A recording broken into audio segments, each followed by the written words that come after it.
Hello, my friends. Good to be back with you. I'm recording this on Sunday, January 26th. I just sat in on a class sponsored by the Rehumaning School, created by Dr. Lyla June, who's an amazing Dene scholar and organizer and activist. Um, the course was on Indigenous perspectives on AI, so I'm very much present with that information.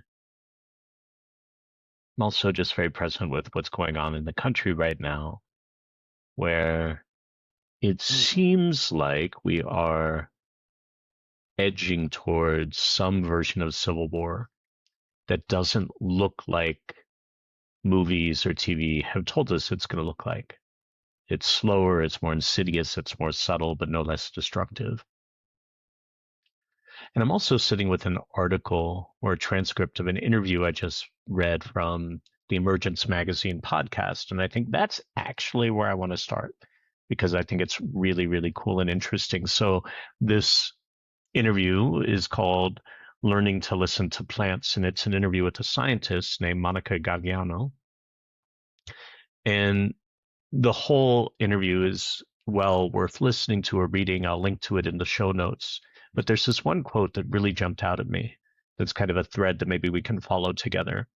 She's talking about recently going to the Dolomites, and she's a plant researcher, a biologist, and the way that her research has evolved is in partnership with the plants that she works with or studies. And so she's talking about going to this forest in the Dolomites, and she approaches with two questions. And this is a quote. The first is, I know you know, right? Speaking to the trees, I know you know more than I do. So, first of all, am I allowed to be here and work with you, you, forest, you, trees? Continuing with the quote. And the second question was, teach me, show me, instead of like, I know what I want to do, it was more like, what is it that you want to show? Because I know that you know.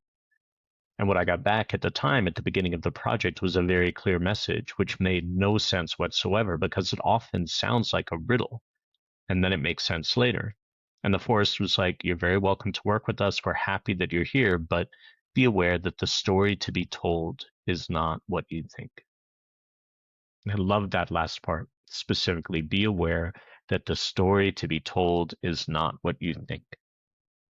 And that has very much over the years been my experience in communicating with plants, rocks, um, pieces of land, spirit guides and guardians, um, basically any of those beings that exist outside the imposed linearity of Western culture that we've accepted as kind of like a monolithic norm. So, as an example, I can't remember, I might have spoken about this here before, but last summer, maybe before, right before last summer, so probably last April or May, I had been contemplating going to sit with ayahuasca for the first time in 14 years. There was an opportunity to do so. And I was very much on the fence because it's such an intense experience. I wasn't sure if I needed it, but it had been kind of poking at me. So in last April or May, I'm sitting by a river not too far from our house here in New Mexico.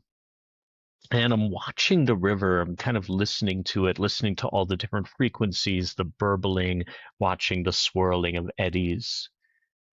And as I'm watching the swirling, and it's never, if you've watched a river, which I'm guessing you have, the swirls are never consistent. They always widen or get a little bit more narrow, more vigorous, less vigorous.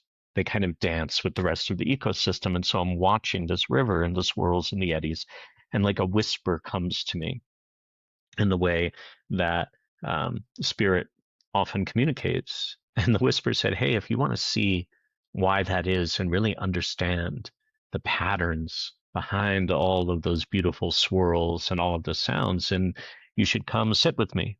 Right. And it became very clear that this was the whisper of ayahuasca coming to me. And she made it feel so enticing, right? This like really sweet appeal to my curiosity, almost like dangling a carrot in front of me. And of course I went, oh, well, yeah, I really do want to know that. And I signed up. And then a week before the ceremonies, um, the deeper reason that she had been calling to me became abundantly obvious, and it had to do less with understanding the patterns of the universe, although that's always part of it, and much more with um, understanding my own patterns and going deep into like really, really um, not dark, but places that had been shrouded in shadow for pretty much my whole life. That even with all of the inner work and all of the consciousness exploration that I may have done, like that, those areas had still been shrouded. And it became very clear that she had called me to sit with her to really explore those areas and excavate and disinfect um, some of the stuff that had taken root really deep inside of me. And also that the story to be told is not what I had thought it would be, right? I thought I was going to learn the secrets of the universe. And in fact, I was going to learn the secrets of my inner world, as uncomfortable as many of those may have been.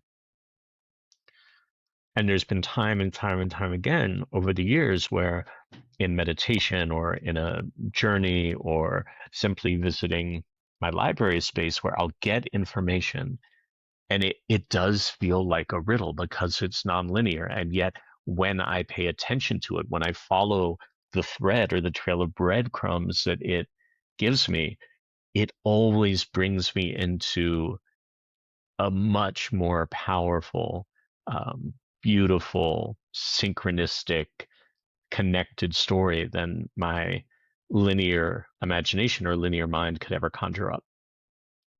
Right. And so as I was listening to and participating in this workshop, this class on Indigenous perspectives on AI today, it began with a poll, and the poll gave us three options. One, are you in support of the AI bloom? Two, are you neutral? Three, do you think AI will contribute to, um, positive change or some sort of positive growth in humanity?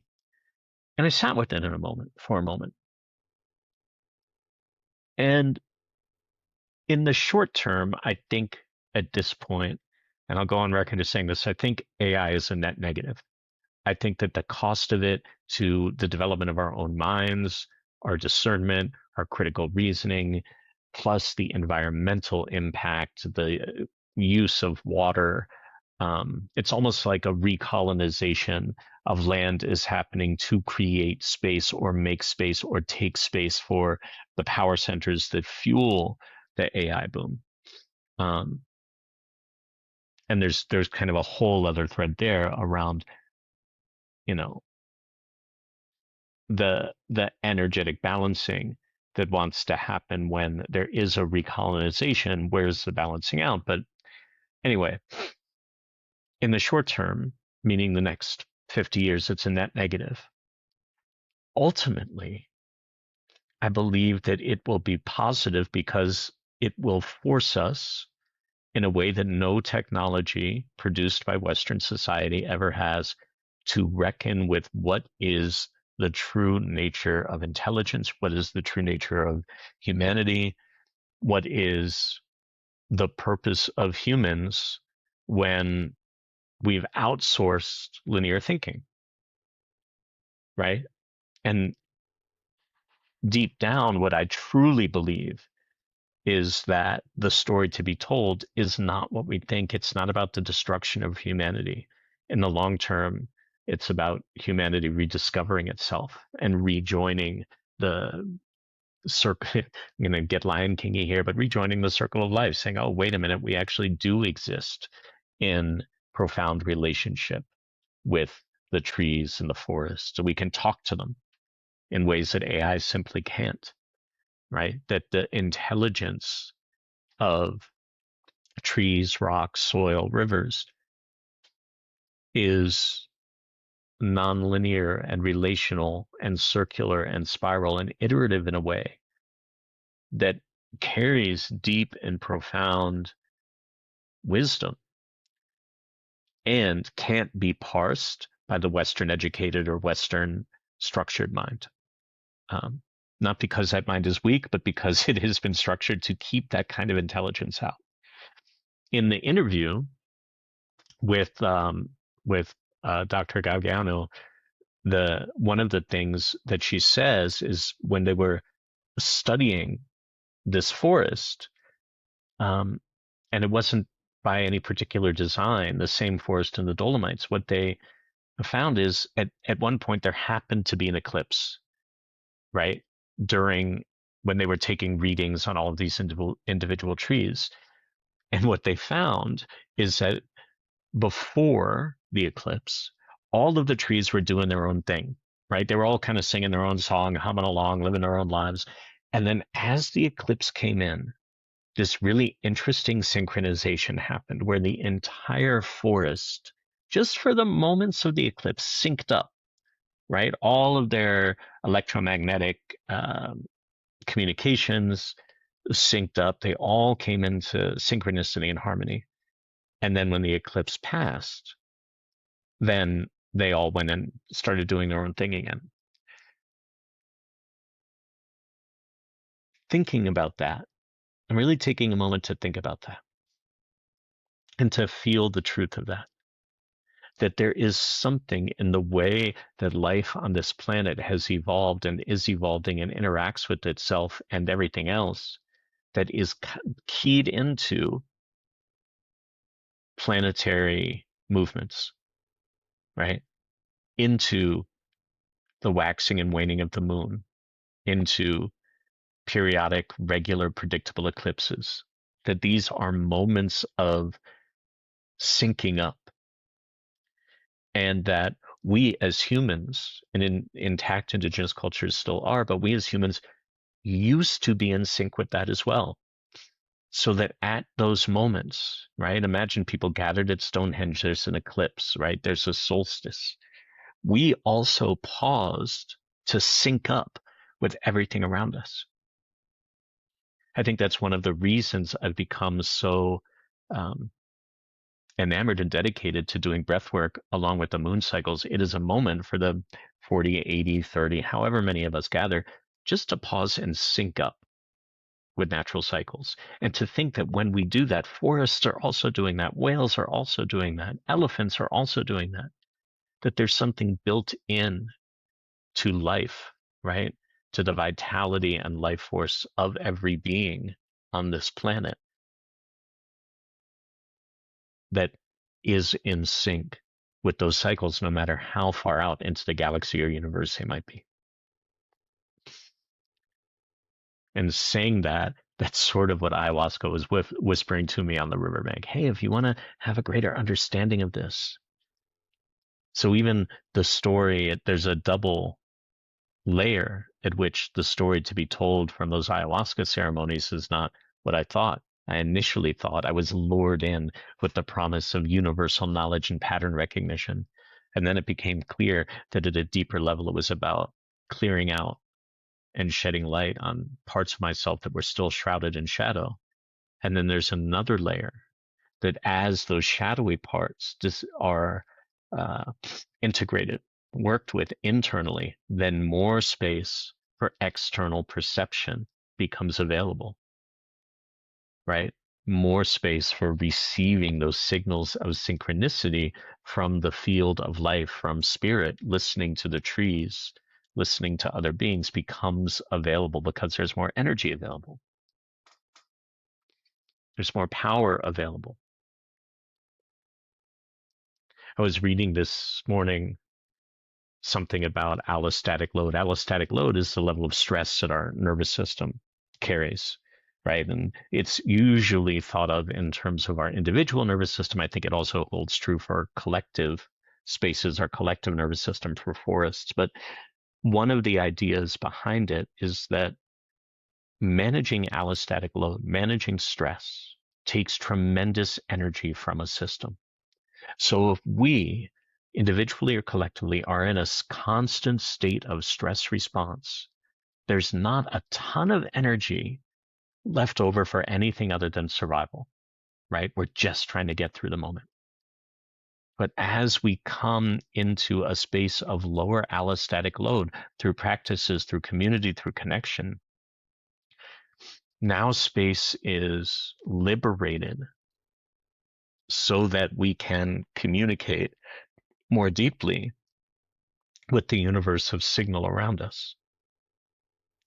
So in my case, going back to those ceremonies and the process of the past, let's call it 8 months, the amount of energy it was taking to keep light out of those places that were shrouded in shadow was astronomical. That was a ton of energy. Think about the amount of energy you need to hold a door closed when there's like a bunch of football players trying to come through or something. That's how much energy it takes to hold the shadowy part still in shadow, especially when you're doing, a ton of breath work, a ton of consciousness and spiritual exploration, inner healing, all of that stuff. And then when we allow that door to open and light to flood into those places so that we can see them and really sit with them, not in a bypassy way, but in a way of saying, okay, now I have a much greater understanding of the inner landscape. Now suddenly the energy that had been dedicated to keeping that door closed is freed up for things like this podcast, for creation, for connection, for perception. I think that we are in a collective space right now where the allostatic load on all of our systems is really, really high. And the amount of energy dedicated both to keeping them sort of intact and also to ignoring the shadowy parts of those systems, ignoring keeping the knowledge of dissolution at bay, the energy needed to do that is really, really high.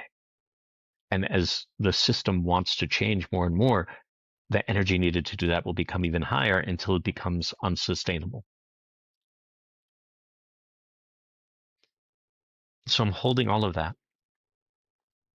and bringing it again to the personal. I think that's one of the reasons that spaces like, the lunar breathwork, spaces like the workshop I'm doing coming up in about a week called Beyond Strategy, that's all about creating a space for people to connect, even if only 90 minutes to themselves, to spirit, and to each other. That when we have those spaces of connection that don't have an agenda beyond the connection itself, it actually decreases our allostatic load. And there's a lot of science that Western science that shows that, but we don't need the science. We know it. When we have moments of connection, we feel good. We feel this resurgence or upsurge of beautiful energy. That's because the energy we're taking that has been going to manage our stress, to go into survival mode, suddenly liberates and moves. And so now we can go into processes like systemic and cellular repair. Anyway, one of the reasons that I'm excited for this Beyond Strategy workshop and the larger program that it is kind of a on-ramp for, which is called the Attuned Leader, is that when we do these practices, right, when we connect through story, when we connect to spirit through prayer, through imagination, through creative exploration, then suddenly we are getting more access to power. We're decreasing the allostatic load.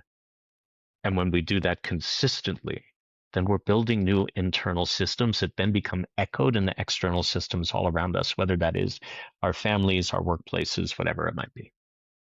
So I want to bring this conversation maybe to a close where we started. We are in so many stories right now. There are so many stories unfolding around us and within us. And I think I love this wisdom from this forest in the Dolomites that was shared with Monica Gagliano. We're happy that you're here, but be aware that the story to be told is not what you'd think. So an invitation as I tune in of this moment is to approach it with humility, to resist the urge to story anything we're experiencing or seeing in real time, and to know that the story to be told, the story that is going to unfold, is not what we think. And maybe if we stay tuned in to ourselves, to each other, to the field, to spirit, in whatever ways we can, then we may be able to navigate that story with greater ease. And that the more we go into it with preconceived notions of what's happening or what's possible, then the more uncomfortable that unfolding will be.